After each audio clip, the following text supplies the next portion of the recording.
Hello students, હું છું મમતા madam. Electra ક્લાસીસમાં આપનું સ્વાગત છે. આજે આપણે ધોરણ 10ના અંગ્રેજી વિષયની શરૂઆત કરીએ, યુનિટ 1ની. એની પહેલાં એક સારો એવો કોટ છે. Education is the most powerful weapon you can use to change the world.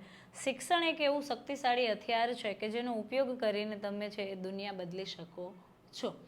આ સુવિચાર સાંભળી અને તમને પણ એવું થશે કે તમે તમારા અભ્યાસમાં સારું એવું યોગદાન આપો. ચાલો આગળ વધીએ. યુનિટ 1ની શરૂઆત કરીએ તો અગેન્સ્ટ ધ ઓડ્સ.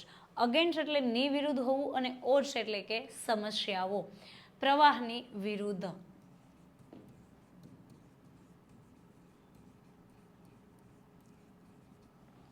આ પાઠમાં છે એ 3 સ્ટોરીઓ આપેલી છે. એક સ્ટોરી છે ટ્રેક્સ ટુ તાજનગર. તાજનગર હરિયાણા રાજ્યનું એક ગામ છે અને ટ્રેક્સ એટલે રેલવેના પાટા. તાજનગરના રેલવેના પાટા. આપણે શું કરવાનું છે, આપણે છે એ પેરેગ્રાફ સ્ટેપ બાય સ્ટેપ એક પછી એક પેરેગ્રાફ સમજતા જઈએ. આ પેરેગ્રાફમાંથી કેટલા પ્રશ્નો બની શકે એ પણ સમજતા જઈશું.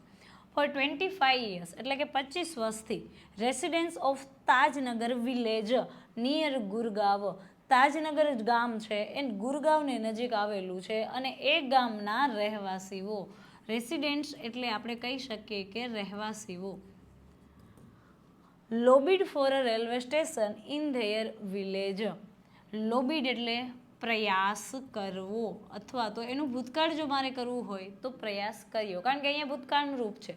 સાદા ભૂતકાળમાં જ્યારે પણ કોઈ સ્ટોરી કહેવામાં આવે એ હંમેશા સાદા ભૂતકાળમાં કહેવામાં આવે. એટલે 25 વર્ષથી તાજનગર ગામના જે રહેવાસીઓ છે, four a railway station in their village એટલે કે રેલવે સ્ટેશન માટે તેઓએ પ્રયાસ કર્યો. તેઓના ગામમાં રેલવે સ્ટેશન નહીં હોય એટલે તે લોકોએ છે 25 વર્ષથી રેલવે સ્ટેશન માટે તેઓના ગામમાં છે પ્રયાસ કર્યો. When their demand was not mat.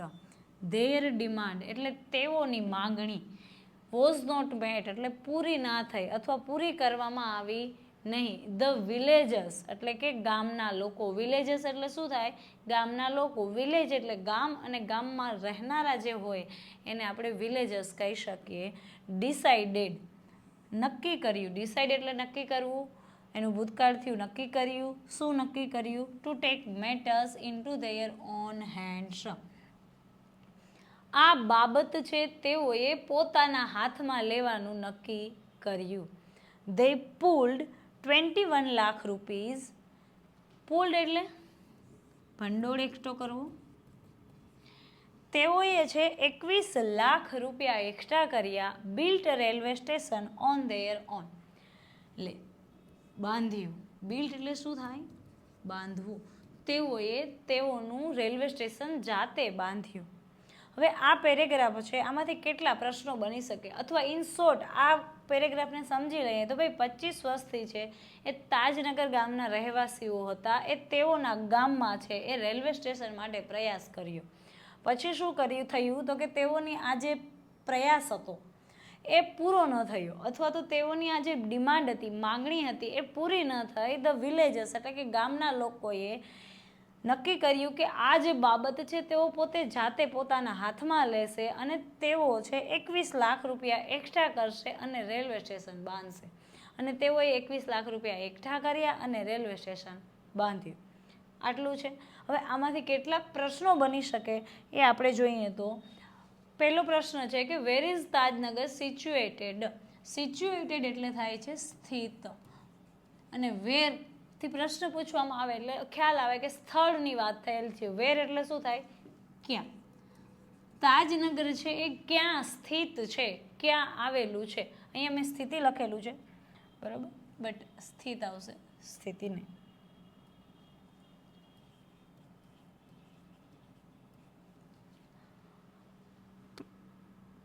પેરેગ્રાફમાં શરૂઆતમાં જ આપેલું છે નિયર ગુરગાંવ. તાજનગર ક્યાં આવેલું છે? નિયર ગુરગાંવ. આપણે લખી શકીએ, અહીંયાથી શરૂઆત કરાય, Tajnagar is situated near Gurgaon. Second paragraph જોઈએ તો what was the demand of the residents of Tajnagar. તાજનગરના રહેવાસીઓની ડિમાન્ડ શું હતી? પેરેગ્રાફ સમજ્યા ત્યારે આપણે વાંચ્યું હતું કે ભાઈ એ લોકોની ડિમાન્ડ હતી કે તેઓના ગામમાં એક રેલવે સ્ટેશન હોય. તો અહીંયા લખાય કે the residents of Tajnagar demanded for a railway station in their village. Tajnagar ગામના લોકોની ડિમાન્ડ હતી કે તેઓના ગામમાં એક રેલવે સ્ટેશન હોય, અથવા તેઓ રેલવે સ્ટેશન માટે તેઓની ડિમાન્ડ હતી, તેઓની માંગણી હતી. ત્રીજો પ્રશ્ન જોઈએ, હાવ લોંગ. હાવ લોંગ એટલે કેટલા સમય સુધી. Did the people of Tajnagar try to pursue the railway authorities for a railway station in their village? Tajnagar ગામના લોકોએ કેટલા સમય સુધી ટ્રાય ટુ પરસ્યુડ એટલે સમજાવવાનો, પરસ્યુડ એટલે સમજાવવું અને ટ્રાય એટલે પ્રયત્ન કરો, સમજાવવાનો પ્રયત્ન કર્યો. કોને સમજાવવાનો પ્રયત્ન કર્યો હતો? તો રેલવે ઓથોરિટીને. શેના માટે? તો રેલવે સ્ટેશન માટે. તેઓના ગામમાં રેલવે સ્ટેશન માટે તાજનગર ગામના લોકોએ કેટલા સમય સુધી સમજાવવાનો પ્રયત્ન કર્યો. તો આપણે જ્યારે પેરેગ્રાફ જોયો ને ત્યારે સૌ પ્રથમ જ લખેલું હતું for 25 years. તો આપણે અહીંયા જવાબમાં લખી શકીએ કે the people of Tajnagar try to pursue the railway authorities for a railway station in their village for 25 years. હવે અહીંયા એક શબ્દ નવો છે, ટ્રાય ટુ પરસ્યુડ, અને પેરેગ્રાફમાં જે એક શબ્દ આપેલો છે લોબિડ. એટલે કે લોબિડ અને ટ્રાય ટુ પરસ્યુડ એ બેયનો મિનિંગ એક થાય. ઘણીવાર એવું બને વિદ્યાર્થીઓને કન્ફ્યુઝન થાય કે ભાઈ પરસ્યુડ નામનો કોઈ શબ્દ છે એ તો ક્યાંય પેરેગ્રાફમાં છે જ નહીં, તો કઈ રીતે જવાબ લખવો? તો ટ્રાય કરો, પ્રશ્નને સમજવાની કોશિશ કરો તો વાંધો નહીં આવે. અને ખાસ તમારું શબ્દ ભંડોળ છે તમારે સ્ટ્રોંગ રાખવાનું છે. હવે અહીંયા પરસ્યુડ એટલે સમજાવવું અને લોબિડ એટલે પણ પ્રયાસ કરવો. અહીંયા ટ્રાય ટુ પરસ્યુડ એટલે સમજાવવાનો પ્રયાસ કર્યો અને ત્યાં પણ લોબિડનો મતલબ પણ થાય પ્રયાસ કરો. તો એના જેવા શબ્દો ઘણીવાર છે એ એક્ઝામિનર પૂછી લેતા હોય છે. જરૂરી નથી કે પેરેગ્રાફમાં જેવો શબ્દ આપેલો છે સેમ શબ્દ જ છે એ તમને પૂછે અને તમે છે એવો શબ્દ ગોતવા જાઓ પેરેગ્રાફમાં અને ના મળે તો એ જવાબ છોડી દો. નહીં, પ્રશ્નને સમજો, તમારો શબ્દ ભંડોળ થોડો સ્ટ્રોંગ કરો અને જવાબ લખીને જાઓ. કારણ કે પેરેગ્રાફની બહાર કંઈ હોતું નથી, તો થોડું વાંચશો, સમજશો તો વાંધો નહીં આવે. ચાલો ચોથો પ્રશ્ન જોઈએ તો at last who built the railway station in Tajnagar. છેલ્લે છે એ રેલવે સ્ટેશન છે તાજનગરમાં છે કોણે બાંધ્યું. હવે જ્યારે વૂથી પ્રશ્ન પૂછવામાં આવે છે, સાદા ભૂતકાળમાં પ્રશ્ન પૂછેલા છે, પણ વૂથી પ્રશ્ન પૂછવામાં આવે ત્યારે જે તે કાળનો પ્રશ્ન હોય એનું ડાયરેક્ટ ક્રિયાપદનું એ જ રૂપ હોય કાળ પ્રમાણે. માનો કે સાદો ભૂતકાળ છે તો અહીંયા સાદા ભૂતકાળનું જ ક્રિયાપદનું રૂપ ડાયરેક્ટ આવી જાય.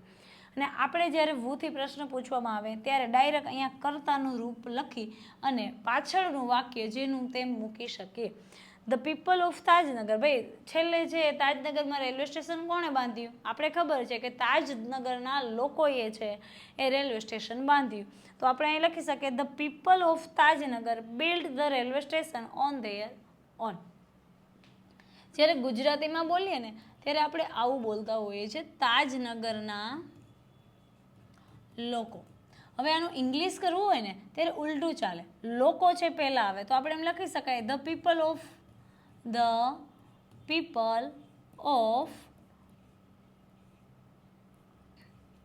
Tajnagar. The people of Tajnagar. ચાલો આગળ જોઈએ તો જવાબ એ પ્રશ્નનો શું થાય કે ભાઈ the people of Tajnagar built the railway station on their own. Next question શું બની શકે? Who gave the money for building a railway station in Tajnagar.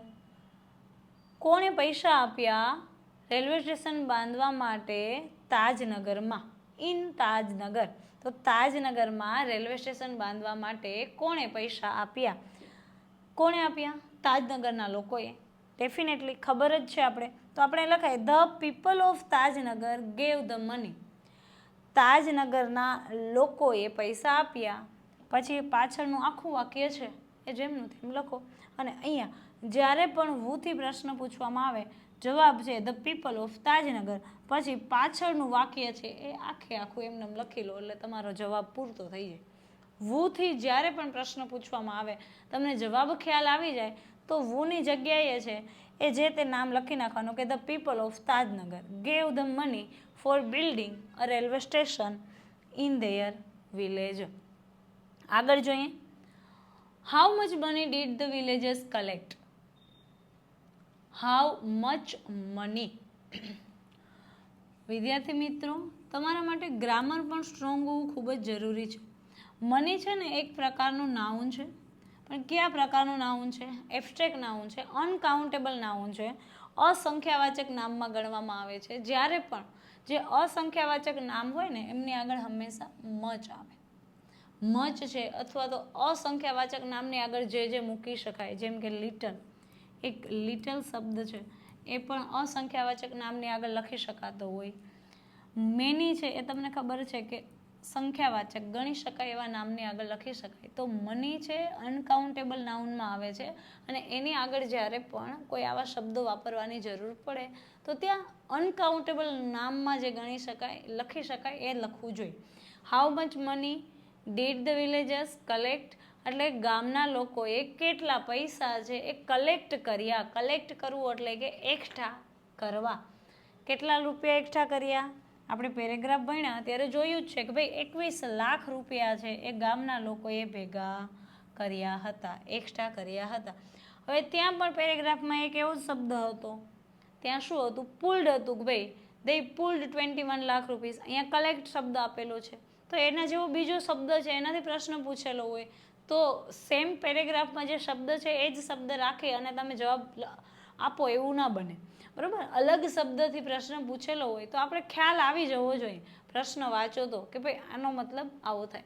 તમે કહી શકો કે ધ વિલેજર્સ, અહીંથી શરૂઆત કરો. જ્યારે પણ વાક્યમાં સહાયકારક ક્રિયાપદ આપેલું હોય એના પછી ડાયરેક્ટ કર્તા આપેલું હોય છે તો કર્તાથી છે એ વાક્યની શરૂઆત થાય જવાબ લખો ત્યારે.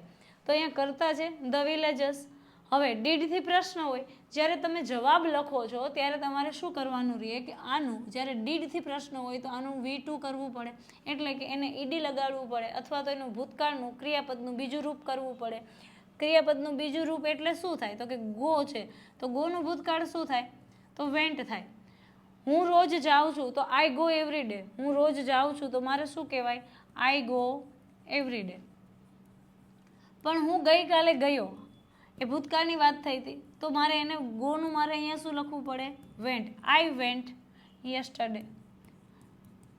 આ એક સમજવા માટેની નાની એવી વાક્યરચના છે. તો એવી જ રીતે ગોનું વેન્ટ થયું તો અહીંયા કલેક્ટ છે તો કલેક્ટનું ભૂતકાળનું રૂપ શું થાય ભાઈ? તો કે કલેક્ટનું ભૂતકાળનું રૂપ ઈડી લાગીને થાય છે. ઘણા રેગ્યુલર વર્બ હોય છે, ઘણા ઇરેગ્યુલર વર્બ હોય છે. દરેક ક્રિયાપદને ઈડી ન લાગે. ગોનું વેન્ટ થાય, કમનું કેમ થાય. એવી જ રીતે કલેક્ટ છે તો કલેક્ટનું કલેક્ટેડ થાય, પ્લે છે એનું પ્લેડ થાય, ઈડી લાગે. તો એ તો તમે ભણેલા જ છો એટલે ખ્યાલ જ હશે. ખાસ કરીને ભૂતકાળનું રૂપ કરવાનું ભૂલવાનું નહીં જવાબ આપતા હોય ત્યારે. જ્યારે એક્ઝામિનર છે ને તમારા પેપર ચેક કરતા હોય છે ત્યારે એમને પણ ખ્યાલ આવે કે નહીં સ્ટુડન્ટને આવડે છે, ખ્યાલ છે, હોશિયાર તો છે જ. The villagers collected 21 lakh rupees. કેટલા રૂપિયા એકઠા કર્યા હતા? 21 લાખ રૂપિયા એકઠા કર્યા. Find a word from the read which means try to persuade. હમણાં આગળ જ મેં કીધું છે કે ભાઈ પેરેગ્રાફમાં એક શબ્દ આપેલો હોય અને અહીંયા પણ એક અલગ શબ્દ આપેલો હોય. એનો મતલબ એમ નથી કે આપણે છે જવાબ છે એ મૂકી દઈએ. જવાબને સમજવાની કોશિશ કરવાની. Try to persuade. પેરેગ્રાફ જુઓ. પેરેગ્રાફ છે અહીંયા લોબીડ. મેં તમને આગળ જ કીધું છે કે ભાઈ લોબીડ એટલે પ્રયાસ કરવો. તો ટ્રાય ટુ પરસ્યુડ. પરસ્યુડ એટલે સમજાવવું અને ટ્રાય એટલે પ્રયત્ન કરવો. તો પરસ્યુડ, ટ્રાય ટુ પરસ્યુડનો મિનિંગ થાય છે અહીંયા લોબીડ. તો તમે આ રીતે જવાબ લખી શકો. Next question. Tajnagar village was near. ક્યાં આવેલું છે? ગુરગાંવ. એ તો ખ્યાલ જ છે, આપણે હમણાં જ જોયેલો. નેક્સ્ટ ક્વેશ્ચન જોઈએ તો the wish of the villagers was to. Wish એટલે એમની ઈચ્છા શું હતી? વિલેજર્સ એટલે ગામના લોકોની ઈચ્છા હતી કે collect fund for a railway station. Railway station માટે ભંડોળ એકઠો કરવાની એમની ઈચ્છા નહોતી. એમની ઈચ્છા તો એક જ હતી કે એમના ગામમાં રેલવે સ્ટેશન હોય. Renovate the railway station. Railway station છે જ નહીં તો રિનોવેટ કઈ રીતે કરે? Build railway station. Railway station બાંધવાની. હા, રેલવે સ્ટેશન બાંધવા માટેની એમની ઈચ્છા હતી. આગળ જોઈએ, ask the authorities for a railway station. Railway station માટે છે એ ઓથોરિટીને પૂછવું, એવી પણ એની ઈચ્છા નહોતી. એમની એક જ ઈચ્છા હતી કે કોઈ પણ સંજોગે, કોઈ પણ ભોગે અમારા ગામમાં છે રેલવે સ્ટેશન હોય, અથવા તો ઓથોરિટી બનાવી આપે અથવા તો અમે જાતે બનાવીએ. તો અહીંયા એક ઓપ્શન આવે સાચો છે, એ બિલ્ડ રેલવે સ્ટેશન. 10મું જોઈએ, their demand was not met. Means their demand was not met એનો મિનિંગ શું થાય? એટલે કે એમની માંગણી છે એ પૂરી કરવામાં ન આવી. આપણે બી ખ્યાલ છે their demand differ from each other, એવું થાય જ નહીં. Their demand was not granted, થાય છે. ધેર ડિમાન્ડ વોઝ યુઝલેસ, એટલે કે તેઓની માંગણી છે એ યુઝલેસ તો હતી જ નહીં, કામની જ હતી. ધેર ડિમાન્ડ વોઝ એક્સેપ્ટેડ, હવે તેમની ડિમાન્ડ છે એને એક્સેપ્ટ એટલે સ્વીકારવામાં આવી, સ્વીકારવામાં તો આવી નહોતી. તો આ બેમાંથી બે ઓપ્શન નીકળી જાય. એક જ ઓપ્શન આપણી પાસે સાચો છે, their demand was not granted.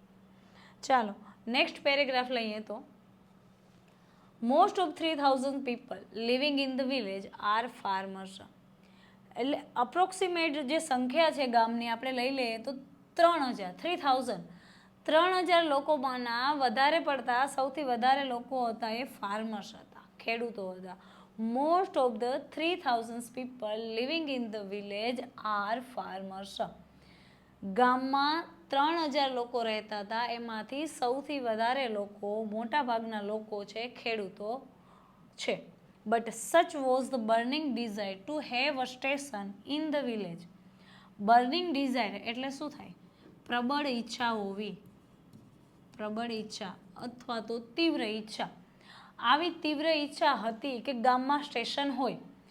Everybody, દરેક વ્યક્તિએ કોન્ટ્રીબ્યુટેડ, અહીંયા પણ ભૂતકાળ કરેલું છે. કોન્ટ્રીબ્યુટ કરવું એટલે ફાળો આપવો, કોન્ટ્રીબ્યુટેડ એટલે ફાળો આપ્યો. એવરીબડી, દરેક વ્યક્તિએ ફાળો આપ્યો. અકોર્ડિંગ ટુ ધેયર, એટલે કે તેઓની capacity. According to their capacity એટલે તેઓની ક્ષમતા પ્રમાણે.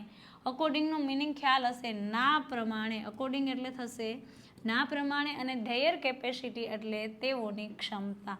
કેપેસિટી એટલે કે ક્ષમતા. પોતાના ગામમાં રેલવે સ્ટેશન હોય આવી એક એમની પ્રબળ ઈચ્છા હતી. આવી પ્રબળ ઈચ્છા હતી એટલે દરેક વ્યક્તિએ પોતાની ક્ષમતા પ્રમાણે છે ફાળો આપ્યો. Ranging from 3000 rupees to 75,000 rupees. પોતાની ક્ષમતા એટલે કે જેવી જેની ક્ષમતા 3000 રૂપિયાથી લઈ અને 75,000 રૂપિયા સુધી જેવી જેની ઈચ્છા હતી, જેવી તેમની ક્ષમતા, એ પ્રમાણે દરેક વ્યક્તિએ છે ફાળો આપ્યો. they donated money. અહીંયા જુઓ ઇન્વર્ટેડ કોમા આપેલો છે, પછી વાક્યની શરૂઆત થાય છે. જ્યારે પણ ઇન્વર્ટેડ કોમા આપી અને વાક્યની શરૂઆત થતી હોય ત્યારે એવું સમજવું કે એ વાક્ય છે કોઈ વ્યક્તિ દ્વારા બોલાયેલું છે. they donated money for the station and we started the construction in January 2008. Donated એટલે દાન કરવું.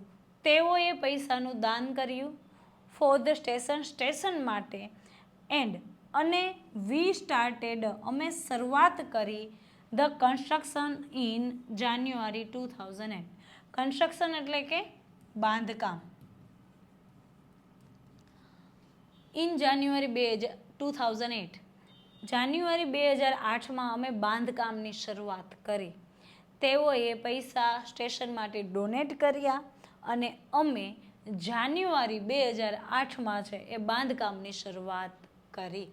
ઇન્વર્ટેડ કોમા પૂરા થાય છે, ફૂલ સ્ટોપ છે, એટલે કોઈ વ્યક્તિએ વાક્ય બોલેલું છે અને એ એટલું વાક્ય પૂરું થયું છે ત્યાં.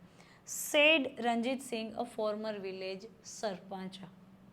કોઈ બોલ્યું છે, રંજીત સિંહ, અ ફોર્મર વિલેજ સરપંચે કહ્યું.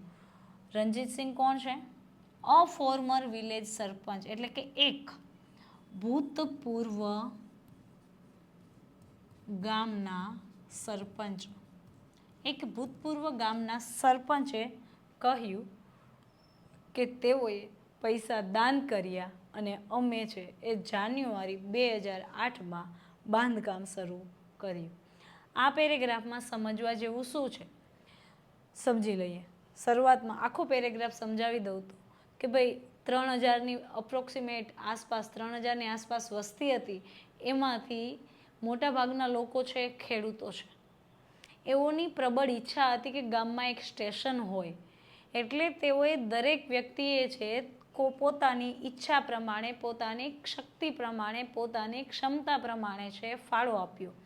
3000 રૂપિયાથી લઈને 75000 રૂપિયા સુધી જેવી ક્ષમતા એ પ્રમાણે તેઓએ છે પૈસા ડોનેટ કર્યા સ્ટેશન માટે, અને અમે છે જાન્યુઆરી 2008માં છે એ બાંધકામ શરૂ કર્યું. આવું છે એક ફોર્મર વિલેજ સરપંચ, એટલે ભૂતપૂર્વ ગામના એક સરપંચ હતા જેનું નામ છે રણજીત સિંહ, એણે કહ્યું.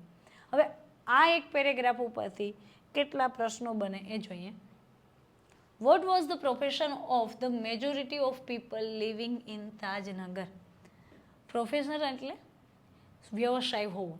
Vote was the profession of the majority of people living in Tajnagar? એટલે તાજનગર ગામમાં જે લોકો રહેતા હતા એમાં મોટા ભાગના લોકો છે એનો પ્રોફેશન, એનો વ્યવસાય શું હતો? તો અહીંયા પહેલી જ લાઈનમાં લખેલું છે, તમને ખ્યાલ હોય તો મેં સમજાવી લીધું. ફાર્મર્સ, કે મોટા ભાગના લોકો છે ખેડૂત હતા, તો એમનો પ્રોફેશન શું હોય? ખેડૂત. The majority of people living in Tajnagar were farmers, કે તેઓ છે ખેડૂતો હતા. Second question, what was the approximate population of Tajnagar?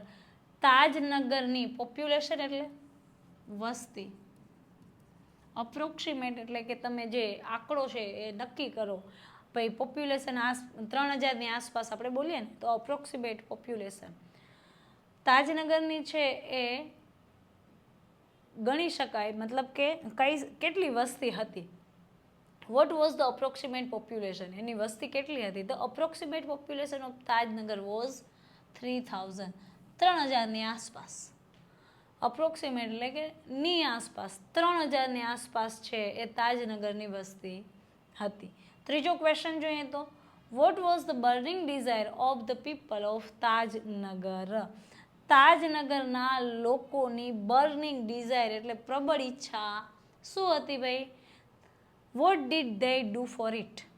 તેઓએ તેના માટે શું કર્યું? તેઓની પ્રબળ ઈચ્છા શું હતી અને પ્રબળ ઈચ્છા માટે તેઓએ શું કર્યું? The burning desire of the people of Tajnagar was શું હતી? To have a station in their village.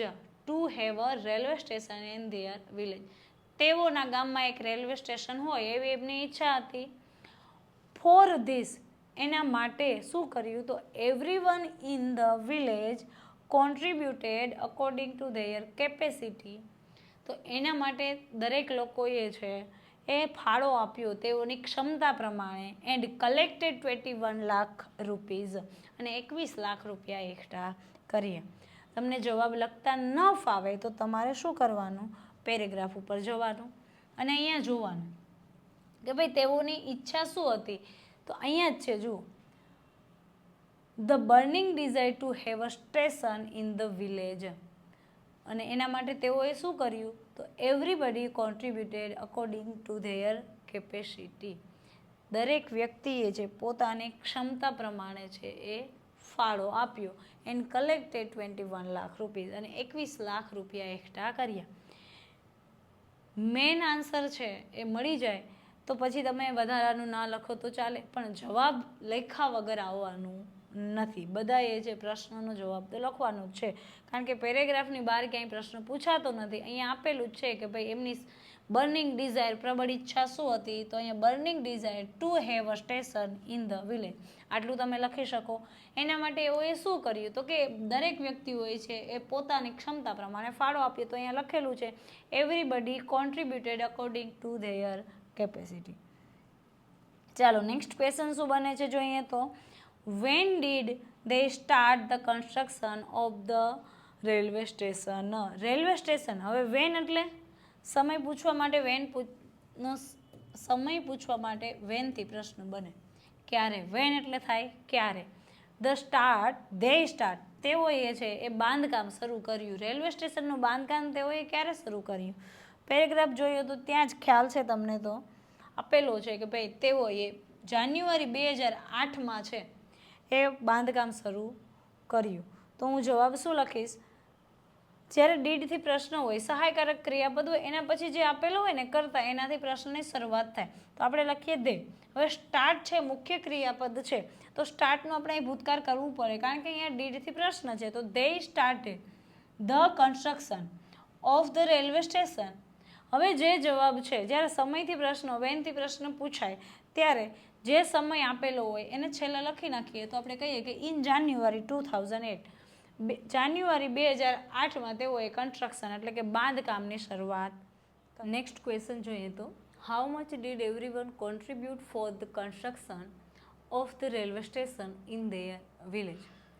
તેઓના ગામમાં રેલવે સ્ટેશનના બાંધકામ માટે દરેક વ્યક્તિએ જે કેટલો ફાળો આપ્યો. આપણે પેરેગ્રાફમાં જોયું હતું કે દરેક વ્યક્તિએ પોતાની ક્ષમતા પ્રમાણે ફાળો આપ્યો, કે ઘણાની 3000 કેપેસિટી હોય, 3000, 4000, એટલે કે 3000 રૂપિયાથી લઈ અને 75000 રૂપિયા સુધી દરેક વ્યક્તિની જેવી જેની ક્ષમતા એ પ્રમાણે એઓએ ફાળો આપ્યો. તો આપણે આ રીતે લખી શકીએ, ભાઈ in the village everyone contributed, દરેક વ્યક્તિએ છે ફાળો આપ્યો according to one's capacity ranging from 3000 rupees to 75000 rupees, એટલે કે 3000 રૂપિયાથી લઈ અને 75000 રૂપિયા સુધી જેવી જેની ક્ષમતા. અહીંયા એક શબ્દ વંશ વપરાયો છે. આ વંશ શું છે? ગ્રામર ભણ્યા હશો તો તમે ક્યાંક તો ભણેલા જ હશો કે આ વન. અહીંયા છે અંગ્રેજી ગ્રામરમાં વન એક સર્વનામ તરીકે વપરાય છે. જેવી રીતે આઈ છે, વી છે, યુ છે, આ બધા સર્વનામ છે, એવી જ રીતે વન પણ એક સર્વનામ છે. તો વનનું જ્યારે આય છે એનું સંબંધક સર્વનામ એને કર્મની જગ્યાએ મૂકવું હોય તો આપણે મી લખીએ છીએ, તમને ખ્યાલ હશે. પણ એનું સંબંધક વિશેષણ તરીકે વાપરવું હોય તો એનું આપણે લખીએ છીએ માય. જેવી રીતે અને વિશેષણ શું કામે કહેવામાં આવે કે જે એ હંમેશા નામની પહેલાં લખાય. મારે કેવું હોય મારી બુક, તો માય બુક કહી શકું. આ છે નાઉન અને આ છે એ વિશેષણ, કારણ કે નામની આગળ જે લાગે એને હંમેશા વિશેષણ કહેવાય, સર્વનામ કહેવામાં આવશે નહીં. પણ આ બેયને મારે રિપ્લેસ કરવું હોય તો હું એ રિપ્લેસ કરી શકું માઇનથી. એવી જ રીતે જેમ અહીંયા આપણે મેં માય બુક વાપરેલું છે એમ હું વન્સ બુક પણ વાપરી શકું. એવરીવન માટે મારે વન છે એ સર્વનામ તરીકે વાપરવું હોય, અહીંયા મેં કર્તાના સ્થાને એવરીવનમાં કર્તાના સ્થાને આઈ લખવું અને મારે અહીંયા જરૂર પડે તો મારે માય વાપરવું પડે. તો અહીંયા એવરીવન છે તો મારે અહીંયા માયની જગ્યાએ રિપ્લેસ કરવું હોય. એવરીવનનું સંબંધક સર્વનામ ન કહી શકાય, વિશેષણ કહેવાય, તો મારે એપોસ્ટ્રોફી એસ વાળું વંશ વાપરવું પડે. એટલે ત્યાં વંશ છે. વંશ કેપેસિટી રેન્જિંગ ફ્રોમ. તો તમને એટલું તો ખ્યાલ આવેલો જ હશે કે ભાઈ વન છે એક સર્વનામ છે અને વંશનું સંબંધક વિશેષણ એક વંશ છે. અને એક બીજું પણ વંશ છે એ અંગ્રેજી ગ્રામરમાં ભણવામાં આવે છે આ વન. આ વનનું બહુવચન થાય છે વન. આપણે ડિટેલમાં ગ્રામર કરશું ત્યારે એને સમજશું. આગળ જોઈએ તો ભાઈ નેક્સ્ટ ક્વેશ્ચન જોઈએ. મોસ્ટ ઓફ ધ વિલેજર્સ વેર. હવે એ તો આપણે ખ્યાલ જ છે કે ભાઈ મોસ્ટ ઓફ ધ વિલેજર્સ, આપણે અહીંયા વાક્ય પૂરું કરવું પડે. તો ગામના મોટાભાગના લોકો કોણ હતા? તો એ હતા farmers. Next question, Ranjitsinh was. Ranjitsinh કોણ હતા? તો આપણે લખી શકીએ ભાઈ Ranjitsinh was a former village sarpanch. Former village sarpanch એટલે કે એક ભૂતપૂર્વ ગામના સરપંચ હતા Ranjitsinh. Burning desire means, burning desire એટલે શું થાય? પેરેગ્રાફ સમજીએ ત્યારે તો મેં તમને કીધું જ છે. વિલિંગનેસ એટલે ઈચ્છા થાય, ડિમાન્ડ એટલે માંગ થાય, કેપેસિટી એટલે ક્ષમતા થાય. એક જ બચેલું છે અહીંયા સ્ટ્રોંગ વિશ, પ્રબળ ઈચ્છા. વિશ એટલે પણ ઈચ્છા થાય, વિલિંગનેસ એટલે પણ ઈચ્છા થાય. જો આ સિનોનિમ્સ તરીકે તમને કામ પણ લાગશે, તમારે યાદ રાખવા દરેક શબ્દો. વિલિંગનેસ એટલે ઈચ્છા, કેપેસિટી એટલે ક્ષમતા, ડિમાન્ડ એટલે પણ માંગ થાય. બટ અહીંયા આપણે બર્નિંગ ડિઝાયરનો મિનિંગ પૂછેલો છે, તો બર્નિંગ ડિઝાયર એટલે કે પ્રબળ ઈચ્છા, ડિઝાયર એટલે પણ ઈચ્છા થાય, વિશ એટલે પણ ઈચ્છા થાય, અને અહીંયા વિલિંગનેસ એટલે પણ ઈચ્છા થાય. તો આનું સિનોનિમ્સ મારે લેવું હોય તો પ્રબળ ઈચ્છા, સ્ટ્રોંગ વિશ કહીએ.